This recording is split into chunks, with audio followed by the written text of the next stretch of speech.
Subaru has carved a niche in the vast automotive industry by doing one thing: equip every single car it sells with an all-wheel drive system. That's minus the BRZ, of course, which features rear-wheel drive. How does Subaru's system actually work? Jason Fenske of Engineering Explained is here to tell us just that, and he breaks down how all four of Subaru's all-wheel drive systems function.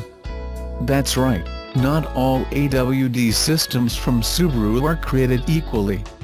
Cars with continuously variable transmissions receive a specific type of system, while those equipped with a manual transmission use a different setup. There are also two separate systems for the WRX and WRX STI pair. One is for CVT-equipped Subaru WRXs and the other is solely used for the WRX STI. The first system is the viscous center differential. It uses a straightforward 50/50 torque split with open front and rear differentials. This system is used only on Subaru models with a manual transmission, save for the WRX and WRX STI. The second is likely the one most consumers will be acquainted with, the active torque split system. It's found on all CVT-equipped Subaru cars minus the WRX and features a 60/40 torque split. The clutch pack found in the all-wheel drive system is designed to allow for some slip, but if traction begins to falter on a certain axle, the system locks the clutch pack, applies more pressure, and sends more torque to the wheels that need it. What makes the second system active is the fact the system communicates with other vehicle sensors to understand if a situation requires more torque at a certain wheel. Now, let's get to the sporty stuff. The CVT-equipped WRX uses a variable torque distribution system. This system is designed with a greater rear torque bias of 45/55, which in turn reduces understeer and allows more power to find its way to the rear wheels. A center differential, clutch pack, and a transmission control module all work in concert, sort of like the active torque split system, to send power to the wheel most in need. The holy grail of Subaru all-wheel drive systems is, hands down, the driver-controlled center differential system. It's exclusive to the WRX STI, and it uses a planetary-style and mechanical limited-slip differential and an electronic differential. The system features a 41/59 rear bias torque split, but the driver-controlled electronic differential can tell the system to lock up completely, or even provide more rear bias. For example, next time you feel traction slip, you now have an idea of what's going on behind the scenes to ensure every Subaru is a cut above in low traction scenarios. I know I'm getting older because the 2018 Subaru Crosstrek is finally starting to make sense to me. Listen, if you need a small, pragmatic, cheap car with all-weather capability, and don't require WRX or WRX STI speed, it's probably a great buy. But for those of us who like the idea of the Crosstrek and would miss all that turbo power, I ask, why can't we get both? Clearly Subaru is onto something here with the Crosstrek. They sell something like 8,000 of them a month in the US, and even though it's basically a lifted Impreza, it's just SUV-ish enough to ride that wave that's killing small cars and sedans. Then you have the WRX and STI, which are iconic at this point, and doing well enough that they too seem to be weathering the sudden-ocalypse fine enough. After all, the performance variants of small cars, think the Ford Fiesta Street, Volkswagen GTI and others, are all selling quite well, and in some cases actually dominate sales over their regular versions. Lately, when people can be bothered to buy small, they buy fast. Yet Subaru left us high and dry with a WRX or STI that goes all in on practicality. We haven't had a hatchback and or wagon variant of that car in years. If you want it, you're stuck with the sedan version, which is inherently less practical than it could be. So here's what I'm thinking: Subaru should pony up and give us a fast version of the Crosstrek.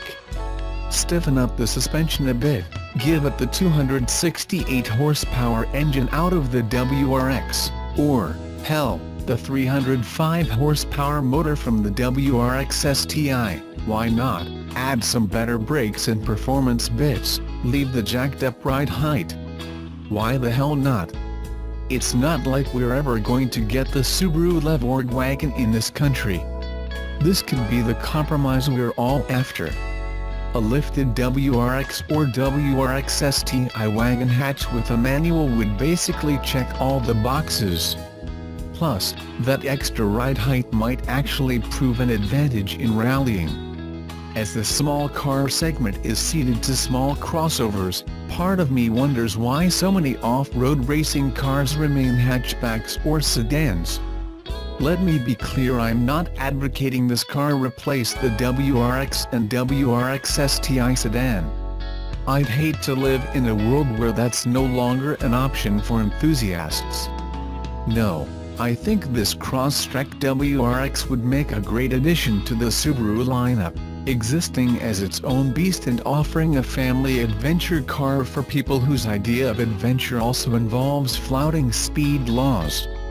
Given the proliferation of both small crossovers and small performance cars at the moment, it seems poised to do well, and finally fill the void left behind by the death of the WRX hatchback.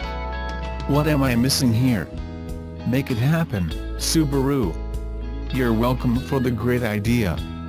Please give me $10 million, buy a set of monoblock 6-piston Brembo brakes and get a Fahrlifted WRX STI included in the price. All jokes aside, that's what Subaru is suggesting with its revised flagship sports saloon, and we've been for an early drive in Japan. While the changes haven't been confirmed for the UK, the tweaks should be made available to Brit buyers before the end of the year. The car we drove used a Japan-specific 2.0-liter turbo, but it's expected that European models will retain the outgoing car's tried and tested 2.5-liter boxer engine. As one Subaru engineer said, it's the cheapest car on the planet with 6-pump Brembo brakes, offering just the kind of modification needed to inject some passion back into the brand's waning popularity. It should do just enough to excite the die-hard fans too, who look to Subaru for ultimate bang for their buck. With the Fahrlifted 2018 WRX STI, Subaru is giving its customers what they've been crying out for, namely fire brakes and even sharper handling. During our brief sprint around the mountainous Ice Cycle Sports Center south of Tokyo, we were able to drive the current and revised models back to back, and the result was more startling than you might imagine. Gone are the signature STI gold rims with red 4-piston Brembo brakes, replaced by new black 19-inch wheels and bright yellow 6-piston calipers with bigger drilled rotors. Apparently, American buyers in particular had complained about the insufficient stopping power and brake fade, though all markets should benefit from the upgrades in the not-too-distant future. Some owners said their brakes would only last a couple of laps during track days, so we needed to fix that issue, said one engineer. Now the brakes will last a whole 30-minute track session and with almost no brake fade. To put the new brakes to the test, we tried both old and new on a high-speed straight that leads into a set of tight corners. As expected, the new setup allowed us to brake far later than the existing items, and without drama.